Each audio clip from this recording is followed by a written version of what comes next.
ശബരിമല സ്വർണ്ണ കവർച്ച കേസ് ദ്വാരപാലക പാളികളും കട്ടിളപ്പാളിയും വീണ്ടും പരിശോധിക്കും. സ്വർണത്തിന്റെ അളവ് കണ്ടെത്താനാണ് പരിശോധന നടത്തുന്നത്. സ്വർണത്തിന്റെ അളവ് തിട്ടപ്പെടുത്താനാണ് പരിശോധന. SIT സംഘം സന്നിധാനത്ത് പാളികളിൽ നിന്നും സാമ്പിളുകൾ ശേഖരിക്കും. ഹൈക്കോടതി അനുമതി തേടിയതിനു ശേഷമാകും നടപടി. വിവരങ്ങൾ പ്രജിത് മോഹനാണ് നൽകുന്നത്. പ്രജിത്ത്, എപ്പോഴാണ് കോടതി അനുമതിക്കായി ഇനി SIT പോകുക? വീണ്ടും ഈ പരിശോധന നടത്തുന്നതിന്റെ അടിസ്ഥാനം എന്താണ്?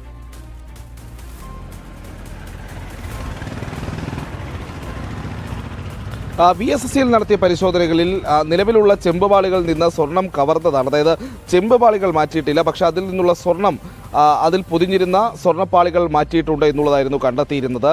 അങ്ങനെ പക്ഷേ അതിൽ എത്ര സ്വർണം ഇപ്പോഴും ആ പാളികളിലുണ്ട്, ശബരിമലയിലുള്ള പാളികളുണ്ട് എന്നുള്ള കാര്യത്തിൽ പരിശോധനയിൽ ഒരു വ്യക്തത വന്നിട്ടില്ല. അപ്പോൾ ഇതിൻ്റെ കൂടി അടിസ്ഥാനത്തിലാണ് ശബരിമലയിലുള്ള സ്വർണ്ണപ്പാളികളിൽ എത്ര സ്വർണം ബാക്കിയുണ്ട് എന്നടക്കമുള്ള കാര്യങ്ങൾ വീണ്ടും ഒരു വ്യക്തത വരുത്തുന്നതിന് വേണ്ടി അന്വേഷണ സംഘം പരിശോധന നടത്തുന്നത്. ഇപ്പോൾ ഉണ്ണികൃഷ്ണൻ പോറ്റി കൊടുത്ത മൊഴി അനുസരിച്ച്, അല്ലെങ്കിൽ ഉണ്ണികൃഷ്ണൻ പോറ്റി ദ്വാരപാലക പാളികളിൽ 394.6 ഗ്രാം സ്വർണം, കട്ടിളപ്പാളികളിൽ 409 ഗ്രാം സ്വർണം എന്നിവ ഇങ്ങനെ പൂശിയിട്ടുണ്ട് എന്നുള്ളതാണ് ഉണ്ണികൃഷ്ണൻ പോറ്റി നൽകിയിരിക്കുന്ന മൊഴി. അപ്പോൾ ഈ സ്വർണ്ണമടക്കമുള്ളവ കൃത്യമായി അതിലുണ്ടോ എന്നടക്കമുള്ളത് കണ്ടെത്തുകയാണ് പുതിയ പരിശോധനയുടെ ലക്ഷ്യമെന്നുള്ളതാണ് മനസ്സിലാക്കുന്നത്. VSSയിൽ തന്നെയായിരിക്കും പരിശോധന നടത്തുക.